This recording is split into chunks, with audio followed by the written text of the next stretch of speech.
Welcome back to New Rockstars. I'm Erik Voss, and the Marvel Phase 4 timeline just reshuffled again, delaying Black Widow's release in theaters from November 2020 to May 7th, 2021, followed by Shang-Chi and the Legend of the Ten Rings from May to July 9th, 2021, and Eternals pushed all the way back from February to November 5th, 2021. Yeah, this sucks. And if you're watching from a country that's handling this pandemic better, I guess I'm sorry that other people in this country can't keep masks on long enough so that we can reopen freaking movie theaters. We are all super eager to see the Black Widow film, and right now, I guess I feel a bit like a puppy lured into a car with a WandaVision trailer chew toy just to be driven to a Black Widow delay. That clever bastards. But look, the exact way the studio has reorganized this tells us a lot about their priorities in the Marvel storylines going forward, and what titles we're now more likely to see before others. So despite every reason to feel despair, I'm doing it. I'm giving you hope. Don't. Because I promise you, there is a silver lining here. That's not true. He's not allowed to talk about that. Because once we were in the dark, but now we know so much more about the precise rollout for Marvel's future. A future that does still exist, I promise you. And a future that is blowing open even sooner and a lot cooler than I expected it to. Okay, while Black Widow, Eternals, and Shang-Chi have all moved back, from what I can tell as of now, the other Marvel Phase 4 titles are staying put. Thor 4 in February 2022, Doctor Strange 2 in March 2022, Black Panther 2 could be delayed due to the necessary rewrites, but Ant-Man 3 and Captain Marvel 2 seem to be staying put as well. Spider-Man 3, while part of the MCU, is technically a Sony production and it remains scheduled for December 17th, 2021. Morbius remains on schedule for March 19th, 2021, and Venom 2, Let There Be Carnage, remains on schedule for June 25th, 2021. So 2021 will be a good time. Now back over at Disney, Pixar's Soul remains scheduled for its November 20th, 2020 theatrical release date, with Disney still currently weighing the option for a digital release on Disney+.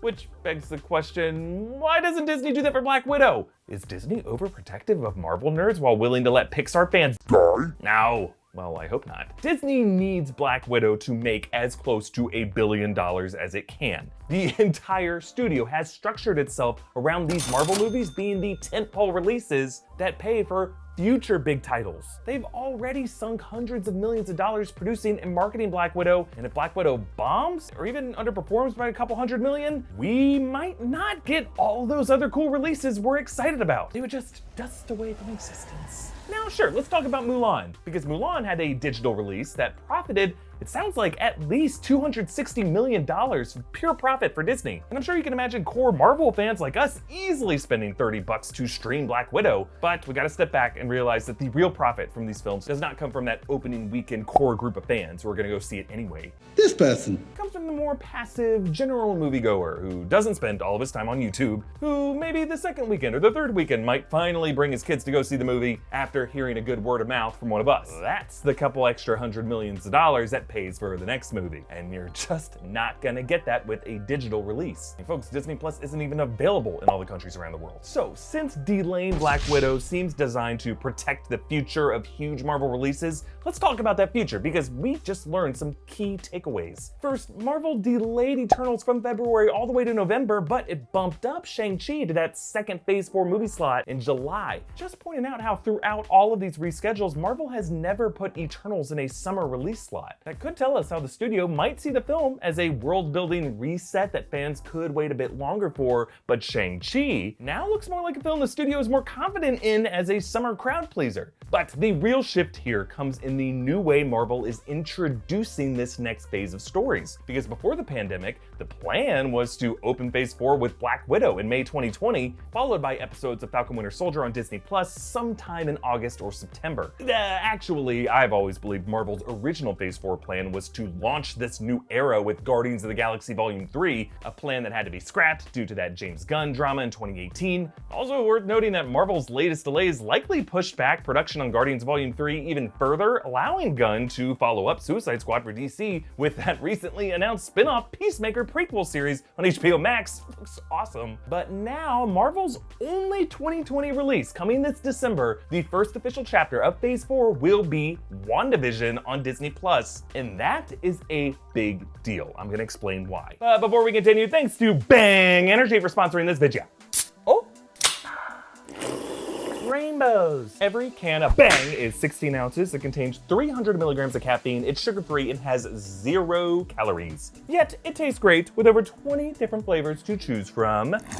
And unicorns. One of those great flavors is a rainbow unicorn. If you've ever tasted anything so good, it feels like you're riding a unicorn across a rainbow bridge. It is this can. And if it's one thing you're feeling while you're riding a rainbow, it is alert. That's where Bang comes in. Check out Bang on Instagram. You can get 25% off your order at bangenergy.com when you use the code NewRockstars25. There you can buy cans of Bang Energy, including their sweet tea and keto coffee flavors. You can also get clothing, fitness supplements, all kinds of stuff to be your best Bang self. Thanks again to Bang Energy for sponsoring this video. Get 25% off at bangenergy.com using the code NewRockstars25. Oh, where do you think you're going, Rainbow Unicorn? Back into my mouth you go.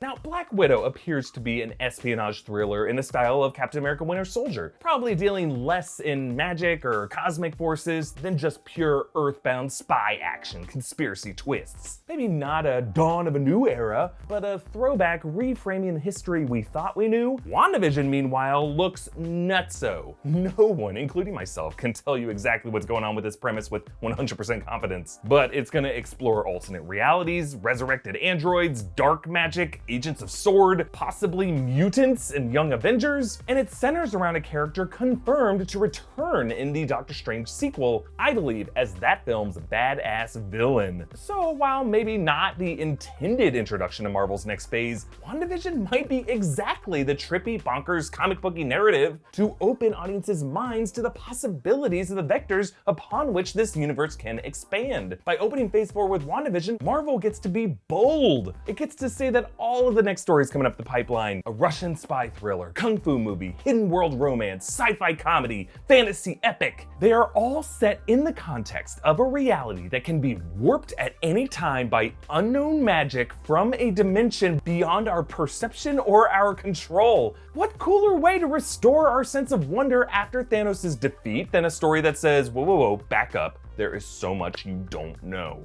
It just feels like a more natural jump forward into the unknown, a leap of faith, as opposed to a cool but reflective step backward in Black Widow. Look, pandemic or no pandemic, streaming series are the way forward. They're a smarter way to unfold a serialized, interconnected narrative, because that's how comics work. You take your time, you experiment, you have fun with it. And Marvel clearly gets this concept with their Disney Plus series, which they are full steam ahead on. Final production has resumed for the Falcon Winter Soldier and for Loki, and they plan to commence shooting on She-Hulk, Hawkeye, Miss Marvel early next year. And reportedly, writers on these shows are sitting in on each other's rooms. They are building out this universe together. Now, there have been some rumors that the Falcon Winter Soldier must release after Black Widow, maybe because Black Widow might set up some plot detail in the Falcon Winter Soldier that would spoil Black Widow if we saw Falcon Winter Soldier first. I don't think that's true, because if it were, Marvel would not be rushing that cast and crew to Atlanta and to Prague to wrap reshoots as quickly as possible as they're currently doing. They would take their time with Falcon Winter Soldier, knowing the series wouldn't release until summer 2021 anyways. Disney's priority is clearly to have as much streaming content ready to release throughout the first half of 2021 to keep that subscriber growth on pace with Netflix and HBO Max. That is why Falcon Winter Soldier keeps flashing up in Disney Plus coming soon promos, so don't be surprised if we get new episodes for Falcon Winter Soldier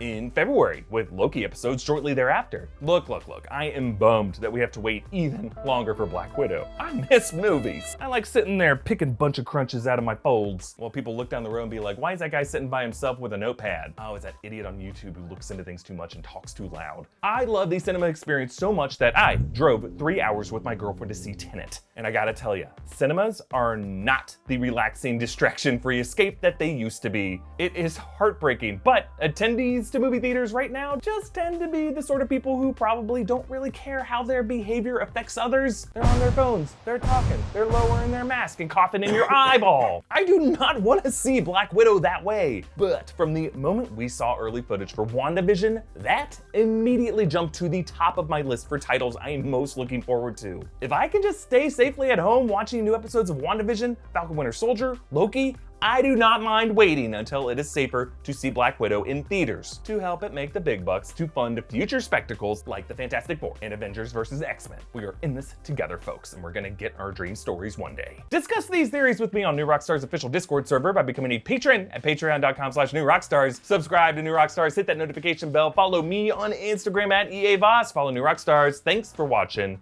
Boom.